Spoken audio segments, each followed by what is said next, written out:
screen so everybody can see where we're starting off. All right, so once again, welcome to this.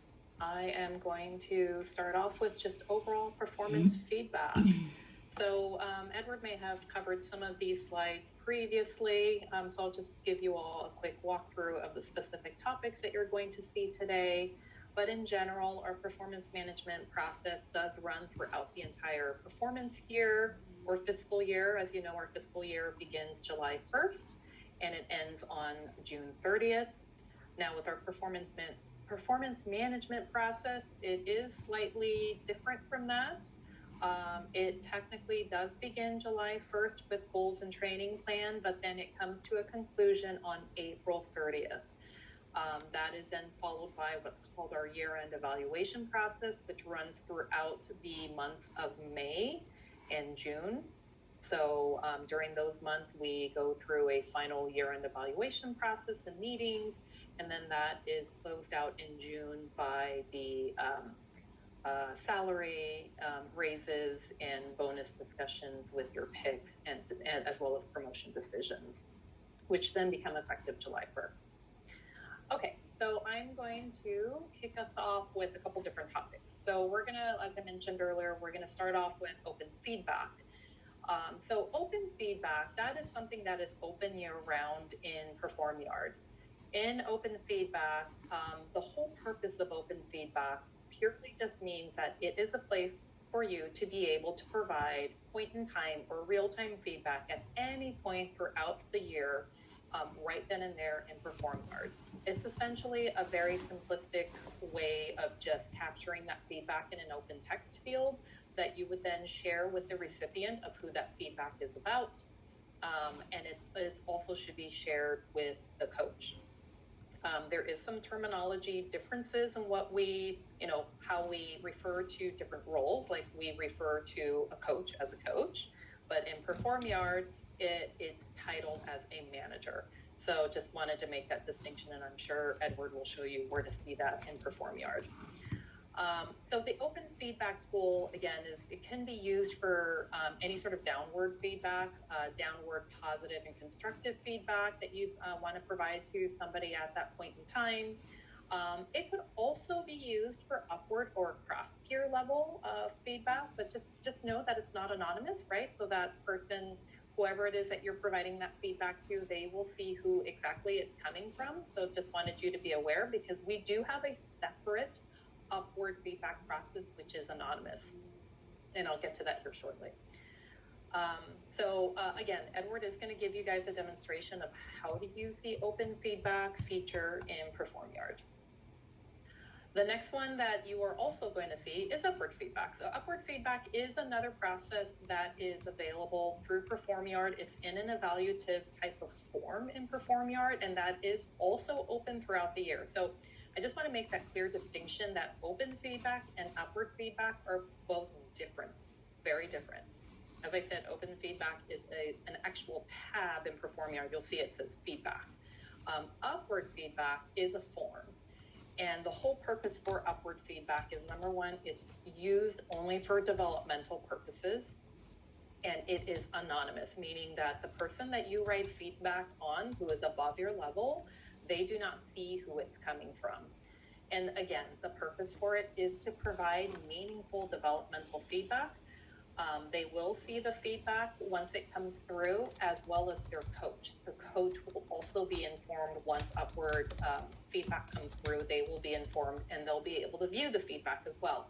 But again, it does not record who it's coming from. So it will say that the feedback provider is anonymous. So I just wanted to make that distinction there. So that form is open year round, and people are definitely encouraged to use this at any point in the year. And then the other component that we have is My Witham Story. I think most of you may have recently seen that we opened up My Witham Story not too long ago.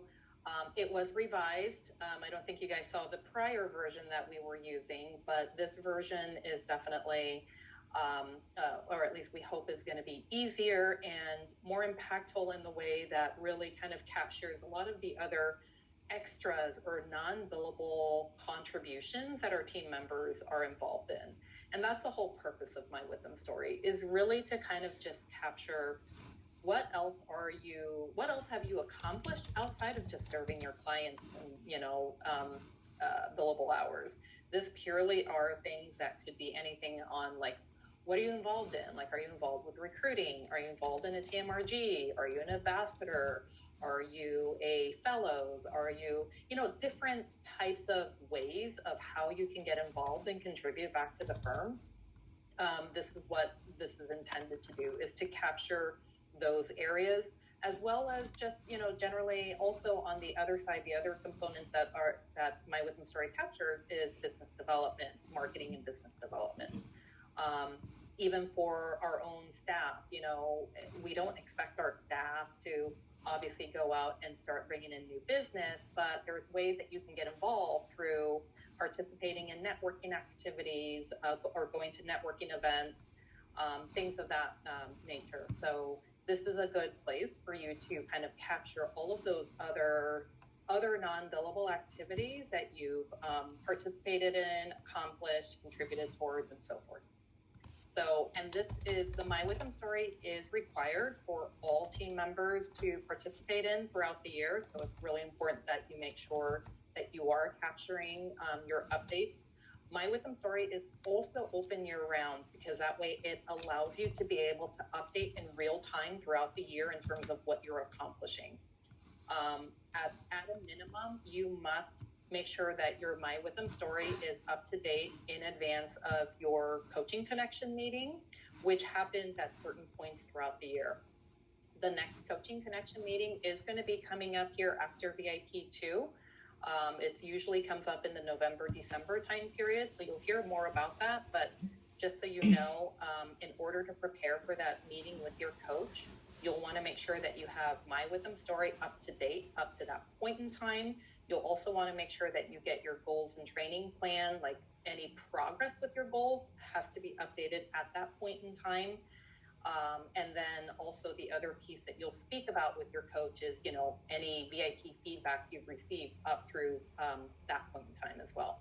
So that's those are kind of just in overview, like what you're going to be talking about in your Coaching Connection meeting later this calendar year. Okay, so I briefly touched upon open feedback, upward feedback, My Witham Story, just at a high level. And as I mentioned, Edward's going to give you a demo on how to access those forms and those features in PerformYard. And then the last thing I just want to go over with you all are VIPs. And this is probably what I would call kind of the meat and potatoes of our client-facing team members, because this truly is where all the evaluative information lives, is in a VIP. And the VIP stands for Valuing Individual Performance. So the VIP is a form in PerformYard that you will need to solicit feedback. So we look to our professionals to drive their career, right? You are the driver of your career, and we look to you to be able to kickstart that process. So what we expect our team members to do is to use the VIPs and request feedback from those evaluators that they have been working with to request feedback. There is a time period with it. We're currently in VIP number 2 right now. Actually, I think we're VIP 1. Edward, correct me if I'm wrong. Anyhow, what you are going to be asked to do is you will be asked to make sure that you are requesting VIP feedback. And that deadline to request VIP feedback is October 31st. So Edward will walk you through what that process looks like, what are the time periods associated with it, and the VIP themselves, you'll see what that looks like. You'll see that in the VIPs, the way it works is once you request feedback from an evaluator, your evaluator is going to go through and they're going to answer basically these questions as to how you've demonstrated your performance according to these competencies that you see on the screen. So these are the various competencies, and they're going to answer by using the radio buttons, like either you met, or you exceeded, or you partially met. and that's what the proficiencies are. So that's how they will answer those competencies using the proficiency level that you see on your screen. So it's either exceeds, meets, partially meets, or does not meet. So that's going to be the first half of the VIP form itself. And then on the second half of the VIP form, it then is going to ask the evaluator if there were any performance deficiencies. If so, please list them out. And then it gives them another kind of open field to provide any additional feedback to support the selections that they made with the proficiencies. And then once that's done, once they've completed that feedback and they submit the feedback or the VIP into PerformYard, you will then be able to see it. It'll automatically be made available to you to view the feedback that has been provided to you. And you as well as your coach. So your coach will also have access to view that VIP feedback that you've received. So some of the compliance requirements around these VIPs is that we do require people to have a minimum or request a minimum of 3 VIPs per cycle. The evaluators that you can request feedback from, they have to be at the senior level or above. Obviously, you know, for the whoever it was that was reviewing your work and or, you know, that person that you're reporting to on that specific engagement, that's going to be your evaluator. They should always be a level above you. And then there's as I mentioned, the compliance component with it is a minimum of 3 VIPs per cycle. And then it's really important for you as, you know, as a protege and or as a team member that you are ensuring that you are requesting those 3, a minimum of 3. And the coaches should, you know, will also be made aware of that. Because the piece with this, I just want to make sure everyone's super clear on, is that every cycle, Edward will run compliance reports, VIP compliance reports, and send them to the PICs. And people who do not meet the required minimum, you know, the PICs will get a list of those people who do not meet the required minimum. And that piece is, you know, it's a piece of information that they are made aware. And at the end of the year, that's where, you know, that's taken into account when they are doing decision making on bonus calculations. So I just wanted you guys to be aware, you know, these are one of those things that you have to make sure that you're staying on top of. Kind of similar to like your timesheets, right? Like making sure you get your timesheets in every week. You know, I always tell people, just stay off the lists. It's best for you to stay off of these other kind of compliance lists. So just making sure that you're meeting the required minimum. All right, so let me just stop there because I want to give some time to Edward to really spend time in going through a demo. I've already spent too much time talking. So if you guys have any questions, feel free to use the chat. I will be available, but I will hand it over to Edward at this point so he can jump in and start presenting.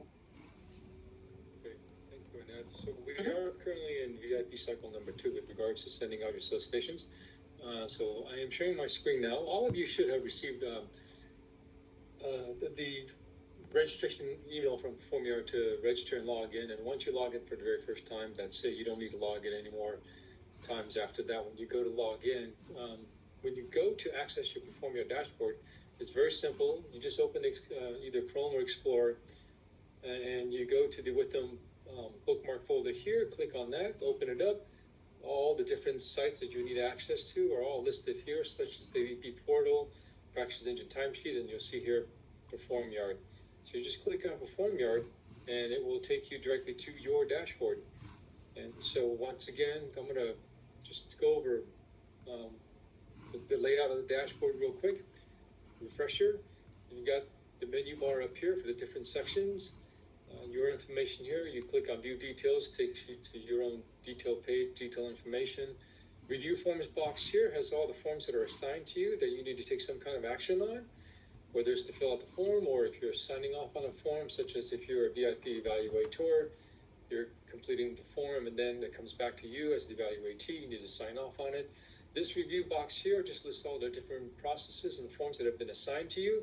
There are some due dates here. Do not go by these due dates because depending on what your role is in the process of that particular form, you know, the due date may not specifically be correct for you. Best place to look at the due dates will be the review section. I'll show you in a second here.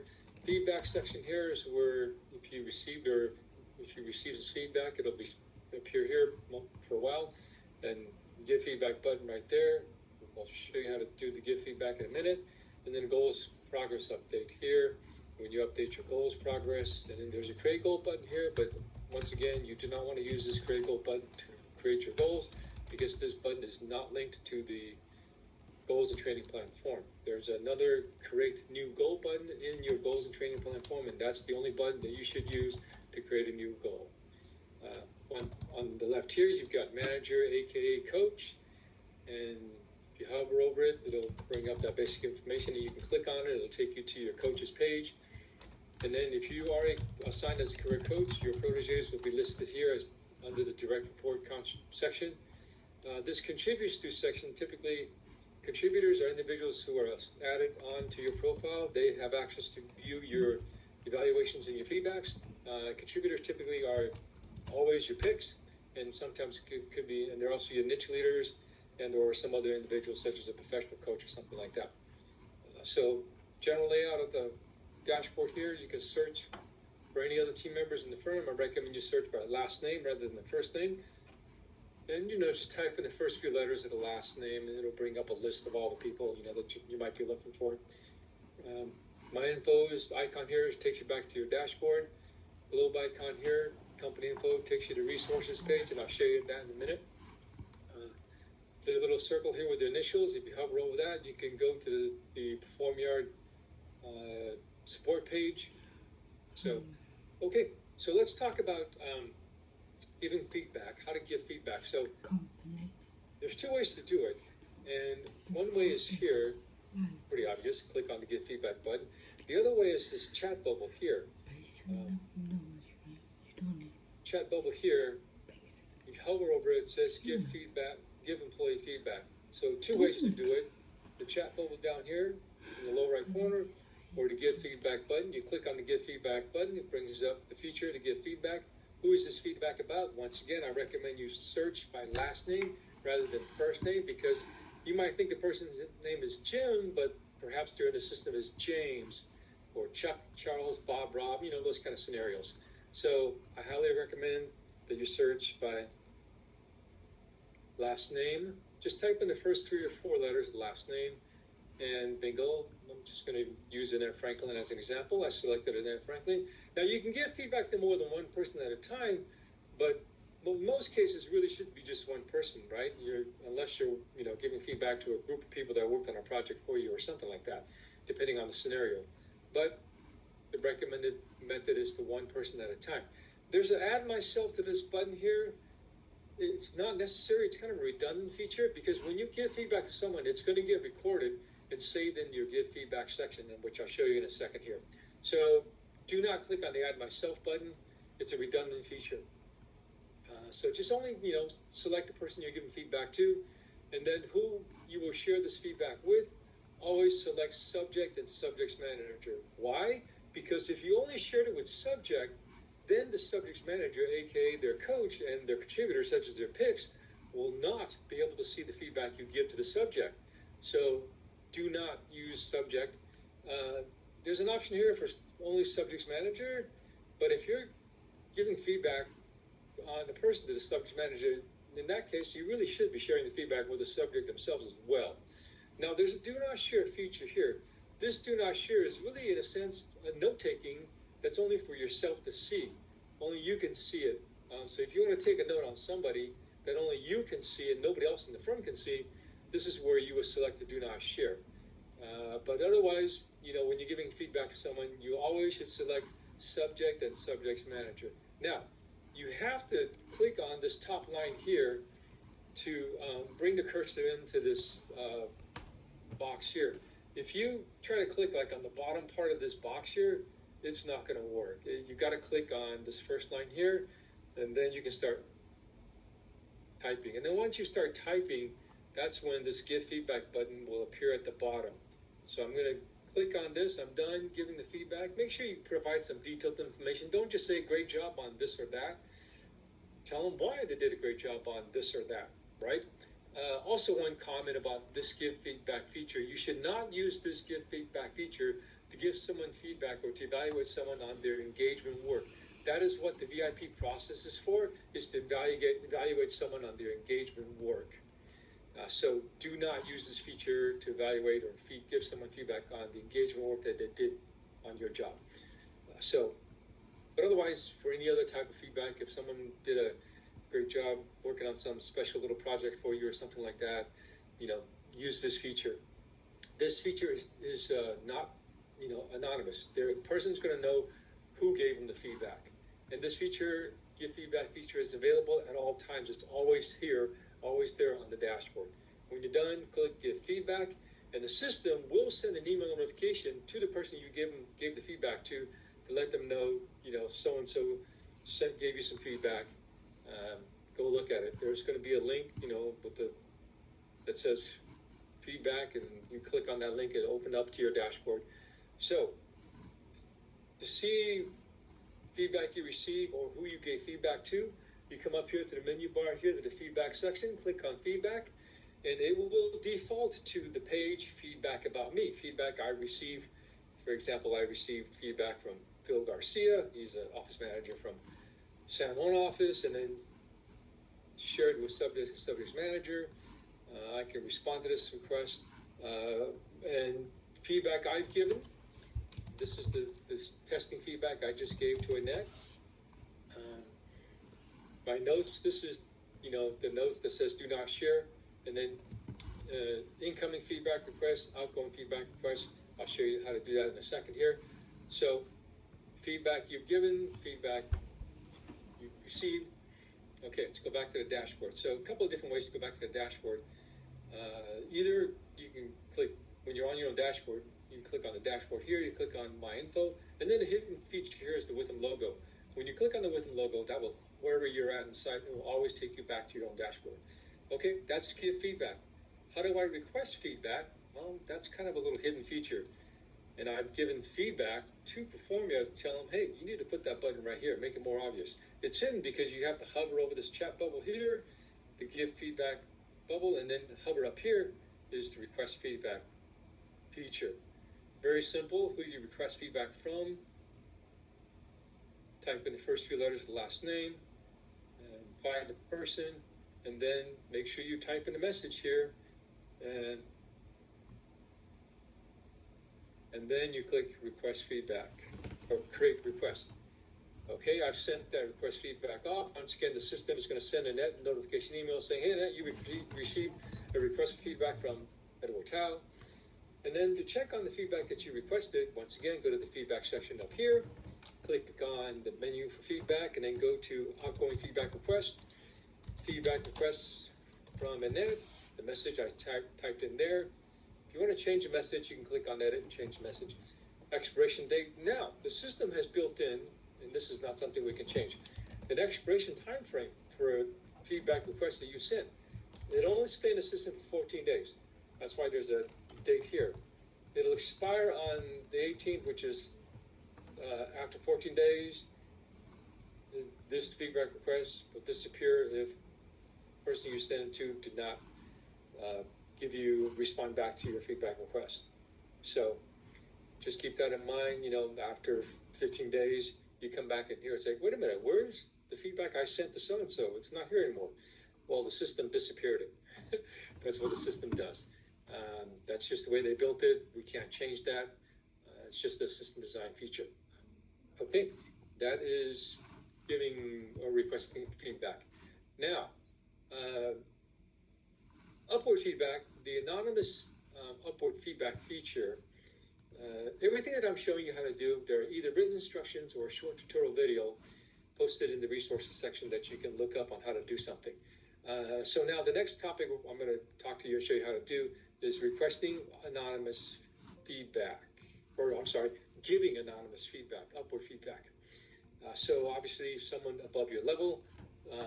So anyone who is a staff 1 or staff 2, paraprofessional 1 or 2, you cannot give upward feedback to. It has to be someone that's senior and above. And so when you go to give upward feedback, you can find anybody who is a senior and above in the system. So let's say if you're a manager and you go to look for someone to give upward feedback to, when you do the search, you can see a name that's someone that's below your level. Don't worry, the system is working properly. It's just the way the system is designed so that we have to put everybody who's a senior and above into the system that you can search and find. So let's say you want to give upward feedback to someone above you, and it's an anonymous process. So for example, I'm going to give, a net upward feedback to someone above me. You can do a search here, or you can go to the globe icon, company info icon. When you click on the company info icon, it defaults to the directory page and lists to everybody that's in the system. Full-time and part-time team members are in the system. Per diem team members are not, temp team members are not. Interns are in the system as well when we need to give them feedback. But when they initially join the firm, they're not in the system. They're not automatically added in the system when they first join, unlike full-time and part-time people. So you can either search here or search in the search employee box, a couple different ways. Once again, I recommend search by last name, and you need to go to that other person's dashboard that you're giving the upward feedback to, and you click on the Add 360 form here, and you'll see, which review would you like to add a form to? And sometimes there may be multiple options, but in this case, it's just one, upward feedback. So, and once again, the upward feedback is open all fiscal year long. It will end at the end of the next fiscal year review cycle year, which will be April 30th. So this feature will be available up until April 30th of next year for the end of fiscal 26. So click next. Which form would you like to add? It's just the upward feedback form. Click select it, click next, and then confirm to add form to review. It's all good. And then confirm, and it's done. Successfully added form, and click close.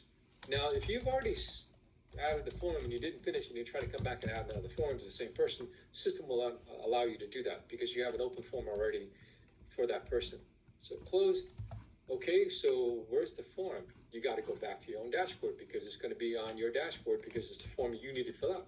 So once again, to go back to your own dashboard, now it says My Dashboard or the Witham logo. Click on the Witham logo to go back to your own dashboard. And you should see it in the review form section here. It may not appear at the very top part here, but that's okay. See there's a scroll bar here, so you can scroll down, look at it. There it is, upward feedback for subject is Annette. Action is the author. Status, there's the due date here, author. So you can click on this to open the form.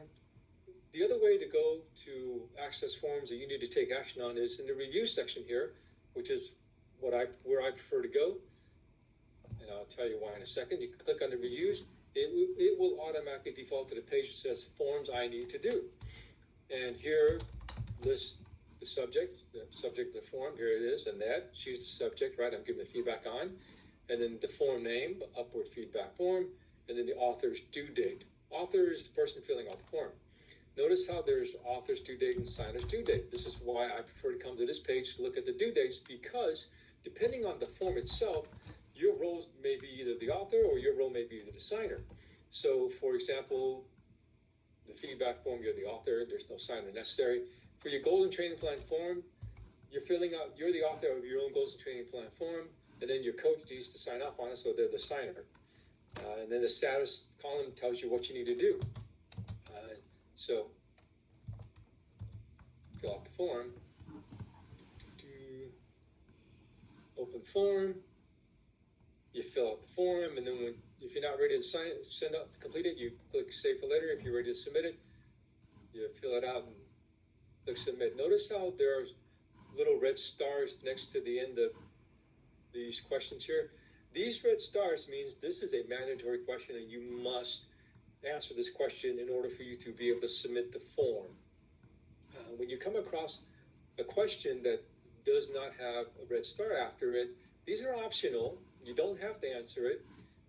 So if you leave these blank and you submit, the system will allow you to submit the form if you leave an optional question blank. So let's try to submit this. It'll tell you your form has been saved, but 12 required questions have been left unanswered, please complete all required questions to continue. So system is not going to let you submit the form because you have not answered required questions. Okay, so that's how you do an upward feedback. And once again, it's anonymous. The person is not going to see your name. That's the person giving them the upward feedback. All right. Last item on the list will be the VIP process and how to send your VIP, My Wytham story. Let me do the My Wytham story before the VIP process. My Wytham story is pretty easy and pretty simple and straightforward. Once again, you can locate your My Wytham story form here, or you can, once again, go to the review section to your Forms I Need to Do page and look for the My Wytham story form, FY26 My Wytham story. Let me just do this one as an example. It's a short and simple one. So select the My Wytham story form. There's only one action. You're the author. You need to fill out the form. Open it up. And this is the My Wytham story form for Firm Ops. So it's very simple and self-explanatory. But the client-facing one is a little more detailed, a little more extensive. So let me actually go back to the client-facing one, for example, to show you why it's more detailed and something important that you need to do. So My Wytham story form. Notice here there is, number one, please provide an update on the status of each of your goals.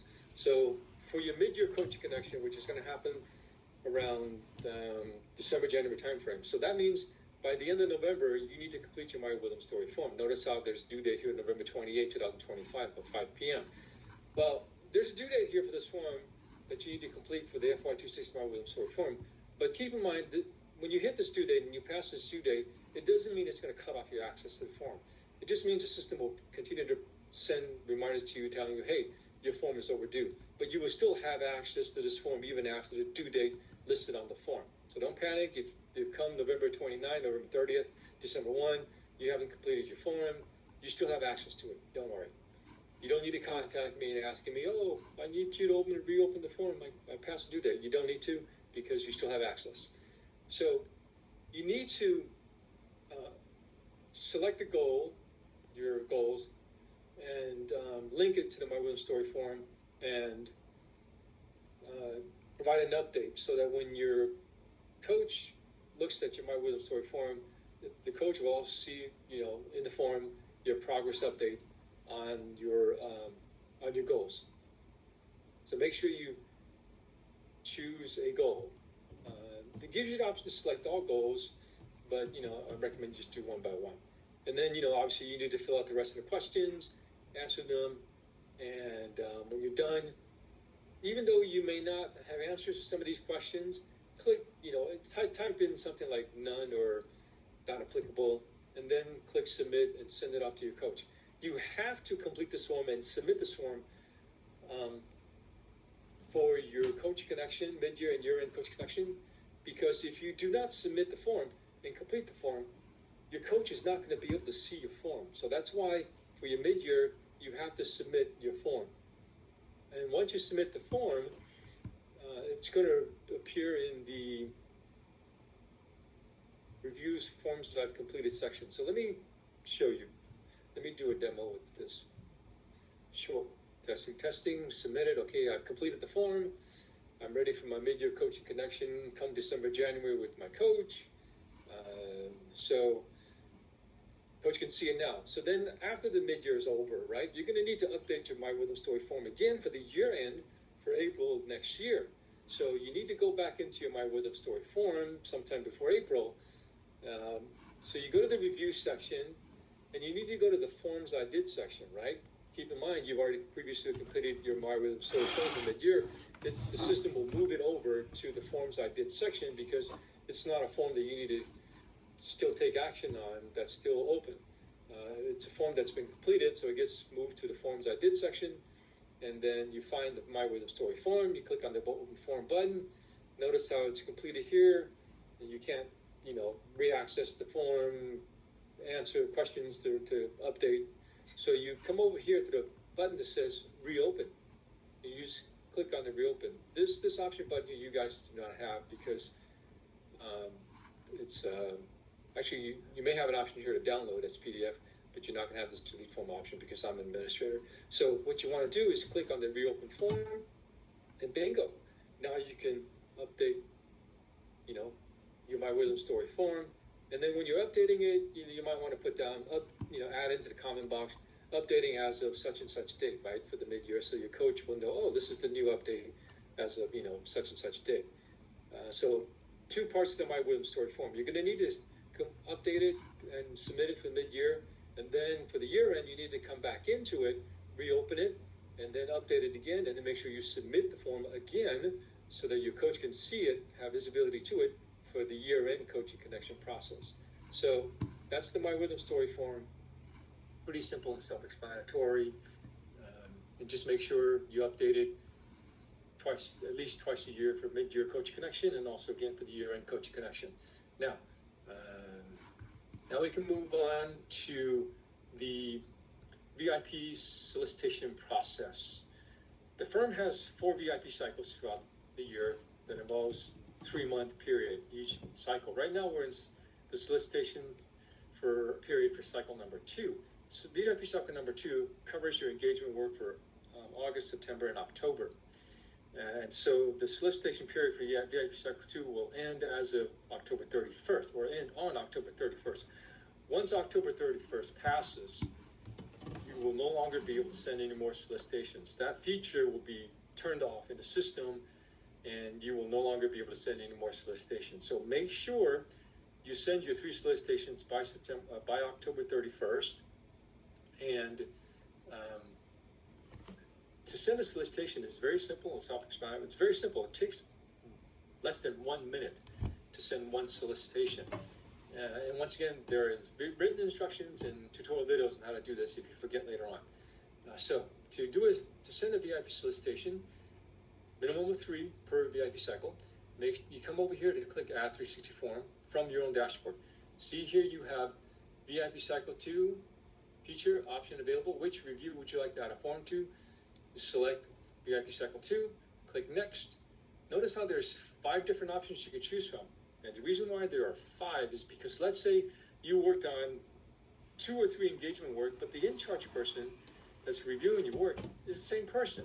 This is where you need to select the different solicitation numbers to send to that same person, but for 2 or 3 different engagement jobs that you worked on for that same person.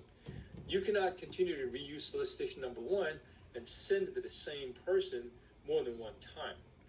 That's why there are different options. So start with solicitation number 1. If you worked on, let's say, 3 different engagement jobs, and they were all for 3 different in-charges, you can use solicitation number 1 and send it to the 3 different in-charges, or you can just use 1, 2, and 3 for the different in-charges as well. Same difference. So, for example, I'm just going to select solicitation number 1. Next, which authors should complete this form? The author meaning the evaluator, right? Who is the in-charge that's reviewing your work? It should be the first person that's going to be reviewing your work. Should not always, be the PIC or whatever, because the PIC is not going to be the first person that reviews your work. I'm just going to select Annette as an example. Okay. Search by last name. Notice how the system gives you the ability to select more than 1 evaluator, but you're really not going to do that because there's only really 1 first person that's going to be reviewing your work. So should only be 1 name in here. Message, this is where you're going to type in the company name. Make sure you always type in a company name. You can type it as long as the message you want to, but typically it's just the company name should be sufficient. We're not able to change this here to say client name or engagement job name. This is just the way Performing Arts system is designed. We've asked them, hey, can you build in the feature here to change this wording from message to say client name? So we've given them that feedback. Make sure you type in the engagement job name, client name, and then you can select Next, confirm the add review form to review, click Confirm, and then it'll tell you successfully add a form, click Close, and bingo, it gets sent off to your evaluator. Now, you can come back in here to the review section and see the status of the solicitation you just sent, right? The request to evaluate you. Reviews, defaults to the forms I need to do page. Here you'll see VIP Cycle 2. Subject is you because you're the evaluatee. Author's due date is December 8th. This is the date for the evaluators to complete the evaluation form. And then there's a signer's due date. So once the evaluator completes the form and gets sent back to you, you'll receive a notification email from PerformYard to let you know, hey, this person that's completed the form, you need to come back in here and sign off on it. And this is the evaluatee's sign-off due date. And in the status form you'll see here, if you hover over it, it'll say awaiting submission by Annette Franklin. So when the evaluator completes the form and it gets sent back to you, the status here will change to say sign off. So that's how you create your VIP solicitations and send it off. Let me open the form here. If you try to open the form here, it's going to be blank. It's going to not show the ratings here. The 360 request message, this is where the message box, you put in the company name. If you leave it blank and you forget to put a company name, it's going to be blank here. And you're going to send it to the evaluator. The evaluator is going to see it. It's like, oh, what engagement job do you want me to evaluate you on? Now, once you send it off and you forget to include the client name, there's no way to go back in to edit this solicitation to add the client name. It has to be deleted, which means you got to contact me to ask me to delete it for you. Or you can just, send an email directly to the evaluator. Say, hey, I sent you the solicitations, but sorry, I forgot to include the engagement job name. Here's the engagement job to evaluate me on. So those are your options if you send it off without including the client name in here. So that is sending your VIP solicitation, aka a request to evaluate you on an engagement job. So now the resources, the instructions on how to do things, or the tutorial video, how to do things, it's in the resources section, but where's the resources section? It's not listed here. It's kind of hidden in the company info section. So the globe icon is the company info section. Click on it, and there you go. Now you see the menu, resources menu. Click on it. It defaults to the document section, which has the written instructions on how to give feedback, instructions on how to give upward anonymous feedback, written instructions. This one I created with screenshots, arrows, highlights. You can download this and save it onto your desktop or laptop somewhere because it's a PDF file. If you want to, you don't have to, but the instructions are here. How to give requests, how to request and give general feedback, so on and so forth. How to create and send VIP solicitations. Once again, I created these instructions with screenshots, same steps that I just showed you with the same screenshots. And then the tutorial videos are posted here in the company link section. How to create a new goal, how to give feedback, how to send VIP solicitations and complete evaluations as the evaluator. So these are the short videos. This one particularly was created for us by PerformYard. And so short tutorial videos, we try to keep them short so it's easy for you to watch and follow. This one I created. Okay, VIP cycle dates. They are posted in SharePoint site. So when you go to SharePoint, you open up Chrome or Edge, you go to SharePoint, you can go to Life with them, roll over that, and then you come down here to Performance Management section, page. And once the page loads, you'll see here for non-client facing, for client facing, and then Goals Library here. Click on for client facing, and this is where we post the VIP cycle dates right here. So right now, the solicitation period for VIP, we're in cycle 2 for the solicitation period. Solicitation due date, October 31. VIP evaluation due date for the evaluator is December 8. Sign-off due date for the evaluatee, 12/15. And then the engagement work duration listed here, August to October 31st for the engagement work that you did to evaluate you on for VIP cycle 2. So this is where you would find VIP cycle dates. Now, whenever the VIP cycle opens, we always send out email announcements to everyone, all the client-facing team members, to announce, hey, VIP cycle 1 has opened, cycle 2 has opened, cycle 3 has opened. We'll include the cycle dates in there as well. And then throughout the cycle, you've probably seen recent reminder that I've sent out, especially for the VIP evaluators for cycle 1. I sent out that VIP cycle 1 evaluations are due by September 19th. And when you see these reminder emails coming from me, it'll say important reminder, or in the subject line, it will say important reminder, or it will say your immediate action is required. So for sending VIP solicitations, when it comes towards probably early October, I'm going to send out a reminder to everyone, to Z professional staff, distribution list, to remind them, hey, VIP cycle 1 solicitation is going to end on October 31st. Be sure to send out your 3 solicitations. And then as we get closer to October 31st, specifically probably 3 days before October 31st, I'm going to send out a VIP, a reminder email, targeted reminder email to those of you who did not send any solicitations by that date. And it's going to say your immediate action is needed in the subject line. And it's going to say you're receiving this email because you have not sent any VIP number 2 solicitations. So when you see those important reminder emails come from me, do not ignore that, because it usually has something that requires your action on. So make sure when you see those reminder emails coming from me, you look at it real quick. And I try to keep these emails short and simple so that it's a quick and simple, 10-second read. You're not spending a whole lot of time reading an entire book. So cycle dates are here.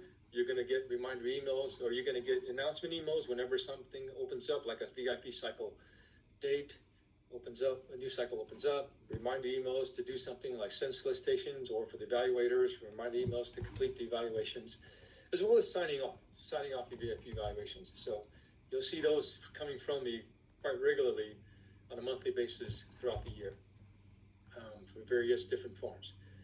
So that's the VIP cycle process, and sending solicitations is very easy, very simple. It just takes 15 seconds really to go through the steps to send one solicitation. So very quick and very simple on sending solicitations.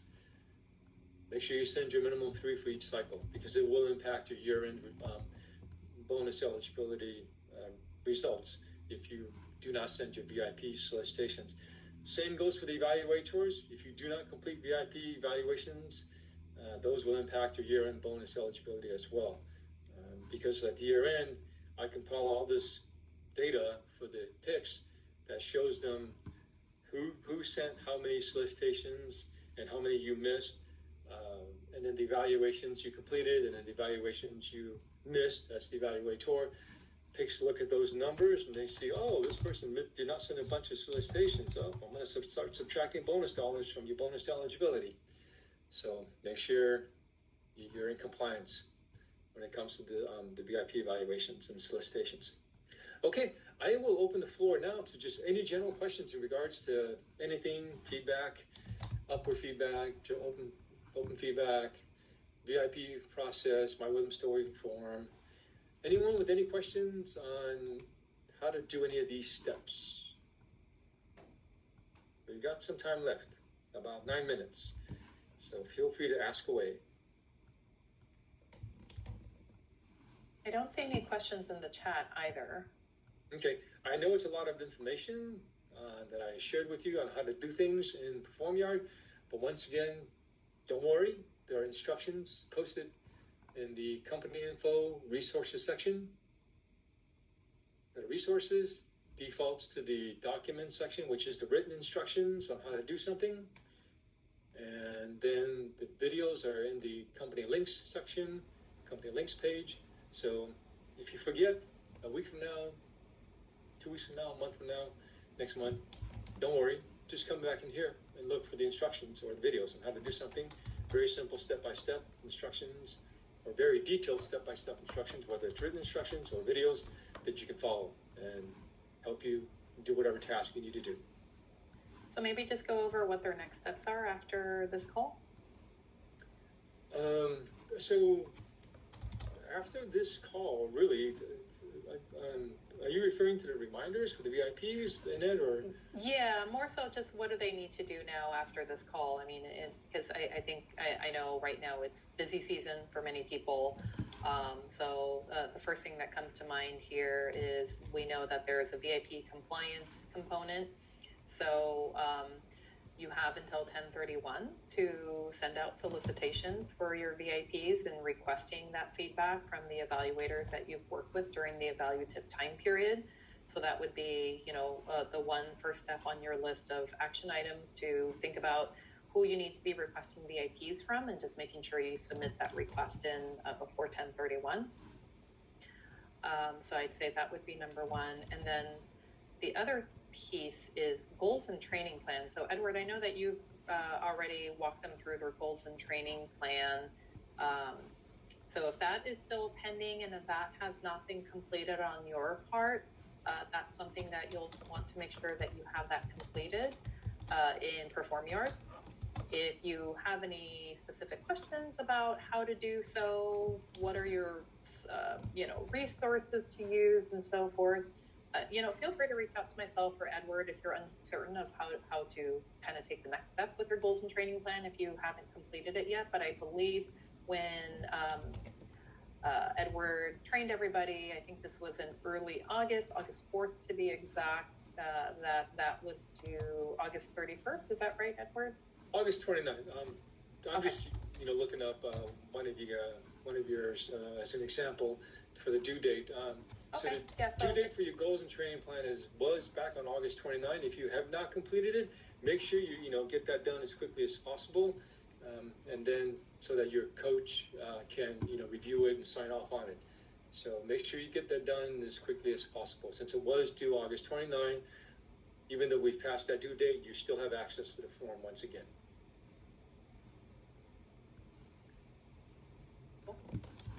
Thank you, Edward. Yep, you're welcome. One last comment about the VIP, right?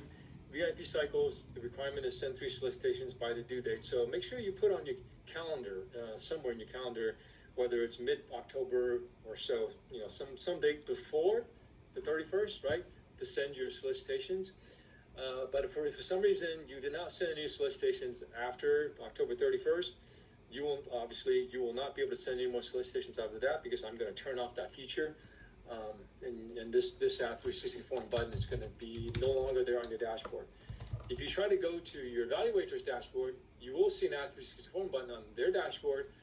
But if you try to click on their dashboard to add a VIP, to send a VIP solicitation, it's not going to work. It's going to end up creating a evaluation on your evaluator instead. So that's how the evaluators actually can create an evaluation on you. If you missed sending solicitations, you can ask your evaluator to create a VIP evaluation on you to give you feedback on your engagement work. That is still possible to do, but however, that VIP evaluation that the evaluator creates on you does not count as one of your solicitations.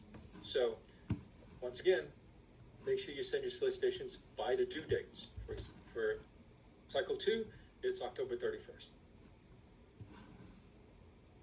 Those are my final words. All right. Well, thank you, Edward. Thanks, everyone, for attending.